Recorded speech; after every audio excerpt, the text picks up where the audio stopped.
بسم اللہ الرحمن الرحیم نحمدہ ونصلی علی رسولہ الکریم اما بعد۔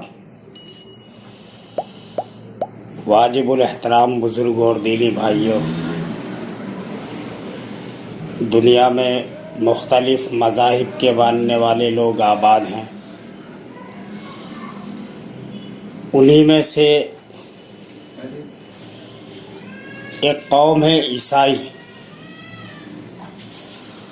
اور عیسائیوں کا عقیدہ حضرت عیسیٰ علیہ السلام کے تعلق سے یہ ہے کہ وہ نعوذ باللہ اللہ تعالیٰ کے بیٹے ہیں۔ یہ عیسائیوں کا عقیدہ ہے، حالانکہ اپنے گمان کے مطابق اور اپنے خیال کے مطابق وہ یہ سمجھتے ہیں کہ ہم عیسیٰ علیہ السلام کی تعلیمات پر عمل کر رہے ہیں، لیکن سچی بات یہ ہے کہ ان کا عمل حضرت عیسیٰ علیہ السلام کی تعلیمات کے بالکل خلاف ہے، بالکل خلاف۔ بہرحال تمام عیسائیوں کا یہ عقیدہ نہ ہو، لیکن اکثر عیسائیوں کا عقیدہ یہی ہے کہ عیسیٰ علیہ السلام اللہ تعالیٰ کے بیٹے ہیں، جبکہ قرآن کریم کے اندر ایک چھوٹی سی سورہ ہے جو تقریباً ہر مسلمان کو یاد رہتی ہے، قل هو اللہ احد۔ اسی کی ایک آیت ہے لم یلد ولم یولد، نہ اللہ کسی سے پیدا ہے نہ اللہ سے کوئی پیدا ہے، یعنی نہ اللہ کسی کی اولاد ہے نہ کوئی اللہ کی اولاد ہے۔ تو جس وقت یہ لوگ یعنی عیسائی اس ملک میں آئے، ہمارے ملک میں، جنہیں ہم عام طور سے ایک انگریز کے نام سے جانتے ہیں، ان کا مقصد یہاں آ کر صرف حکمرانی کرنا نہیں تھا، بلکہ اصل مقصد ان کا یہ تھا کہ یہاں کے لوگوں کو زیادہ تر عیسائی بنانا، اور خصوصاً مسلمانوں کو۔ لہذا اس وقت ان کے پادری اور جو بھی ان کے مبلغ ہوتے ہیں ان کے مذہب کے حساب سے، وہ سب ایک زبردست پیمانے پر اپنے مذہب کی تبلیغ کر دیتے ہیں، لیکن ان کے سامنے ایک سب سے بڑی رکاوٹ اور سب سے بڑی پریشانی یہ تھی کہ لوگوں کو اپنا وہ یہ عقیدہ سمجھانے میں کامیاب نہیں ہوتے تھے کہ عیسیٰ علیہ السلام اللہ کے بیٹے ہیں، کیونکہ یہ ایک ایسا عقیدہ تھا جس کو ہر آدمی ماننے کے لیے تیار نہیں ہوتا تھا۔ لیکن ایک بڑی ہستی ہمارے ملک میں پیدا ہوئی جنہیں دنیا اعلیٰ حضرت بریلوی صاحب کے نام سے جانتی، انہوں نے ان کی یہ مشکل آسان کی۔ کس طرح؟ انہوں نے ایک امت کو نیا عقیدہ دیا حضور اکرم صلی اللہ تعالی علیہ وسلم کے نور ہونے کا، اور ایک نئی بات امت کے بیچ میں چلائی کہ حضور بشر نہیں بلکہ نور ہیں، اور اللہ کے ذاتی نور سے پیدا ہے۔ اور اس عقیدے سے عیسائیوں کے لیے بڑی آسانی پیدا ہوئی۔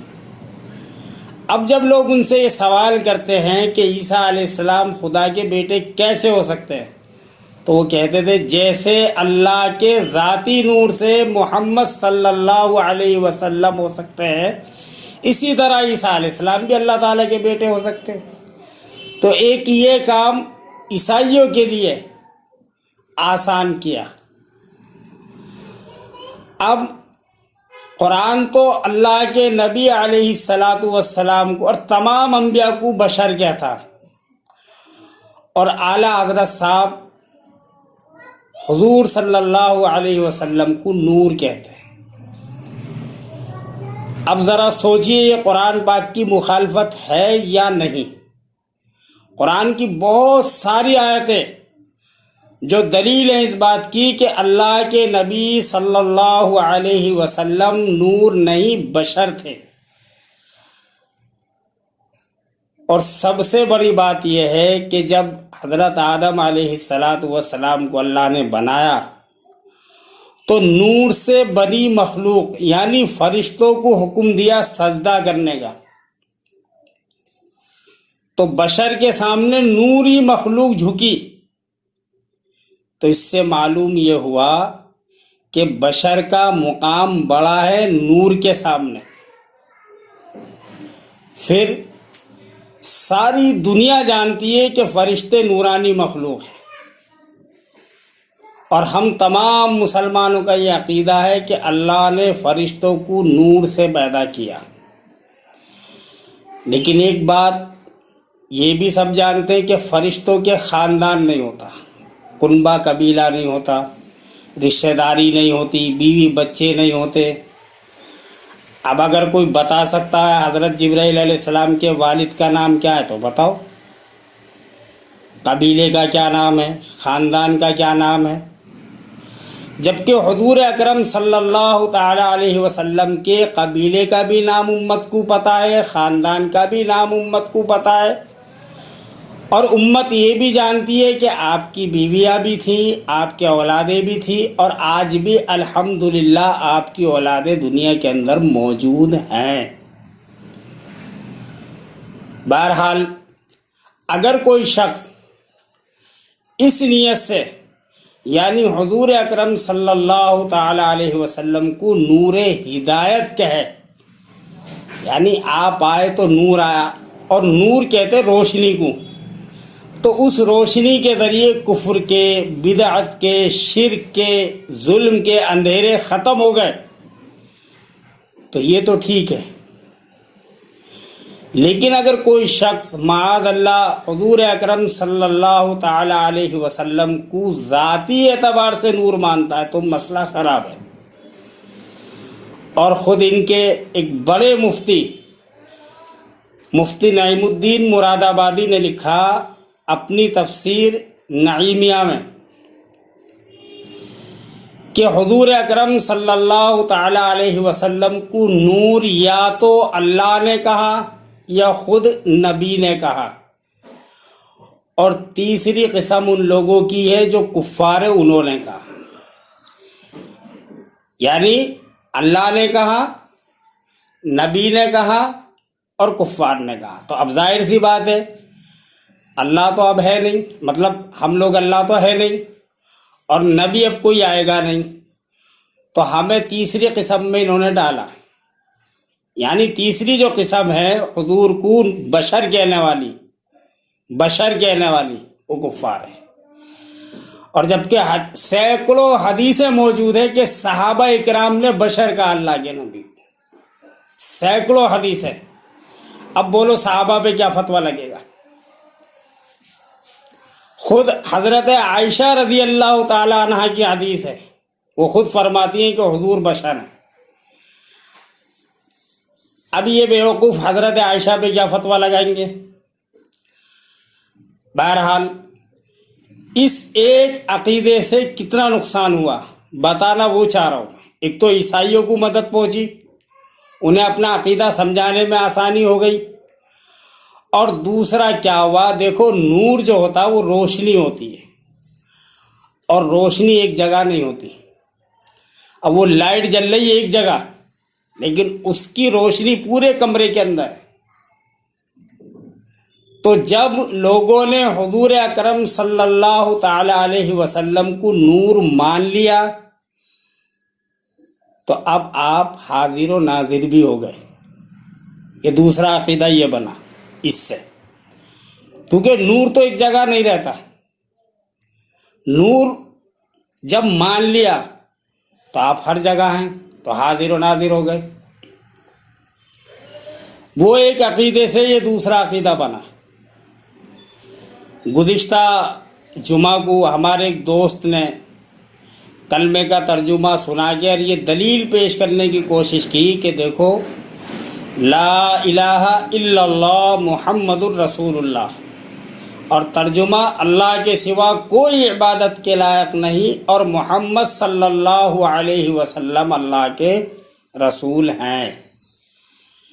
ہیں سے مطلب یہ نکالا کہ حضور ہر جگہ ہیں، جبکہ ہیں کا یہ مطلب بنتا ہی نہیں۔ یہی سوال ایک موقع پر ایک رضا خالی نے حضرت مولانا محمد امین صفدر اکاڑوی رحمۃ اللہ علیہ سے کیا کہ دیکھو ترجمے کے اندر آتا ہے اللہ کے رسول ہیں، تو ہے کا مطلب آپ ہر جگہ ہیں۔ اس وقت جنرل ضیاء الحق وہاں کے صدر تھے، تو مولانا نے اس سے فرمایا کہ جنرل ضیاء الحق ہمارے ملک پاکستان کے صدر ہیں۔ بات میں نے غلط کہی صحیح؟ اس نے کہا جی صحیح کہی۔ تو کہاں ہے جنرل ضیاء الحق؟ نو جی اسلام آباد میں۔ پھر یہاں کیوں بولا ہیں؟ کہا جی صدارت تو پورے پاکستان میں ہے نا ان کی، اس لیے لفظ یہ استعمال ہوا ہیں۔ وہ بے شک اسلام آباد میں رہیں لیکن صدارت ان کی پورے ملک میں ہے، تو اس لیے ان کے نام کے ساتھ یہ لفظ استعمال ہوگا ہیں۔ تو حضرت نے فرمایا کہ اسی طرح اللہ کے نبی مدینہ منورہ میں قیام فرمائے، لیکن آپ کی نبوت پوری دنیا کے اندر ہے اور قیامت تک رہے گی۔ تو اب جتنے بھی امتی جس ملک میں بھی رہتا ہو، امریکہ میں، انڈیا میں، جہاں بھی رہتا ہو، وہ یہی ترجمہ کرے گا، اللہ کے رسول ہیں، تھے نہیں بولے گا، کیونکہ آپ کے بعد کوئی نبی نہیں اور آپ پوری دنیا کی نبی ہیں۔ آپ آرام فرما ایک جگہ، لیکن آپ کی نبوت پوری دنیا کے اندر ہے۔ دنیا کا کوئی حصہ ایسا نہیں ہے جہاں آپ کی نبوت نہیں ہے۔ تو یہ بات سمجھ میں آ گئی؟ وہ جو نور و بشر کا مسئلہ کھڑا ہوا نا، اس سے یہ دوسرا عقیدہ بنا حاضر و ناظر کا۔